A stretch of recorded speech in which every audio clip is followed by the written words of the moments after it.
चलिए प्यारे बच्चों, हमारे पास में एक क्लास 10th चैप्टर है समांतर श्रेणी का बोर्ड परीक्षाओं की दृष्टि से अति महत्वपूर्ण प्रश्न है। प्रश्न क्या है? प्रश्न देखिए, किसी समांतर श्रेणी के चौथे और आठवें पदों का योग 24 है। कितना है? 24 है। तथा छठे और 10वें, यहाँ पे क्या, छठे और 10वें पदों का योग कितना है? 44 है। इस समांतर श्रेणी के प्रथम 3 पद ज्ञात करने हैं। ठीक है, क्या करने तुमको? आपको प्रथम 3 पद ज्ञात करने हैं। चलिए देखिए कैसे करते हैं। सर्वप्रथम हम मान लेते हैं, माना समांतर श्रेणी का प्रथम पद ए और सार्वंतर डी है। माना समांतर श्रेणी का प्रथम पद बराबर ए और सार्वंतर कितना है? और सार्वंतर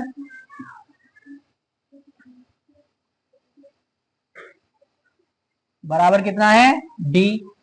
अब प्रश्न अनुसार करेंगे। जो आपसे कहा है फर्स्ट स्थिति में क्या है, देखिए उसने कहा है कि चौथे और आठवें पदों का योग कितना है? 24। तो भाई चौथे का मतलब होता है ए एन। ए एन की जगह पे क्या लिखना है? 4 और प्लस दूसरे में क्या हो जाएगा? ए 8 बराबर कितना है? 24। अब आपको ए 4 का मान पता है, यानी कि आपको चौथा पद पता है क्या होता है। देखिए चौथा पद यहां से ए एन के स्थान पे तो होगा A plus N minus 1 into D. हमें निकालना है चौथा पद, तो ए प्लस एन का मान 4 माइनस 1 इंटू में डी। तो ए 4 बराबर कितना? ए प्लस 3डी। मतलब आप जो भी पद निकाल रहे हैं उससे एक कम डी से गुणा हो जाएगी।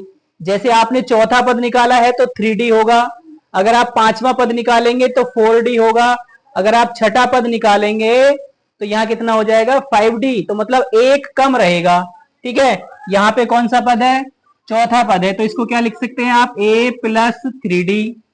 इसके बाद प्लस इसमें कौन सा पद है? आठवां, तो इसको क्या लिख सकते हैं? ए प्लस 7D और बराबर में आपको 24 दे ही रखा है।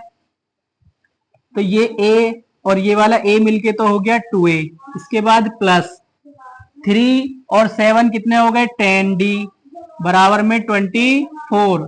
अभी एक काम करते हैं, यहां से हम ले लेते हैं पूरे में से 2 कॉमन। तो इधर देखिए 2 और यहाँ पे क्या बचेगा? a plus 5d। जितना आपने कॉमन लिया है उतने से ही करना है, अंदर भाग। एक काम करिए, यहां से भी इसके फैक्टर कर दो 2 इंटू 12 में, तो ये 2 से 2 कट जाएगा, तो क्या बचेगा आपके पास? a प्लस 5d बराबर में 12। और ये कौन सी समीकरण होगी आपकी? फर्स्ट। ठीक है, इसके बाद सेकंड स्थिति में क्या है भाई? उसने कहा छठे और 10वें पद, तो a6 प्लस a10 बराबर कितना है? 44। इसे भी ऐसी करेंगे, a प्लस 5d और प्लस a प्लस 9d बराबर कितना? 44। चलिए इधर आ जाते हैं थोड़ा सा। a और a मिलके क्या हो जाएगा? 2a प्लस 5 और 9 मिलके कितना हो गया भाई? 14। d बराबर में कितना है? 44।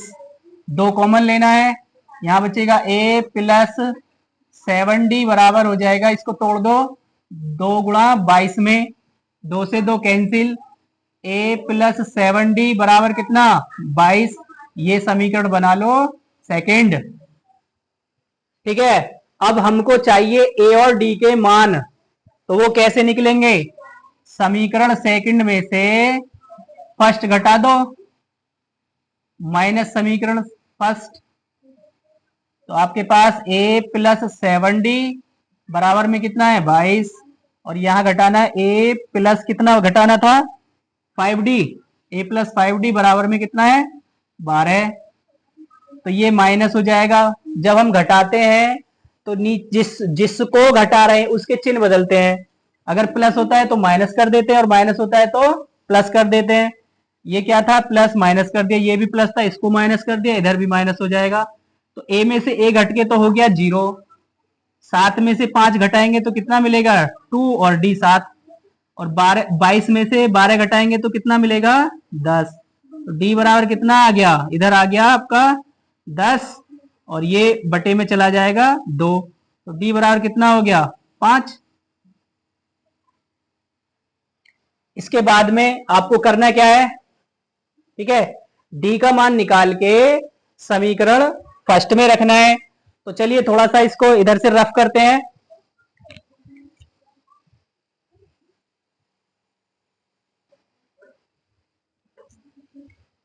तो चलिए डी का मान कितना आया था 5। अब डी का मान को क्या करना है, डी का मान समीकरण फर्स्ट में रखना है।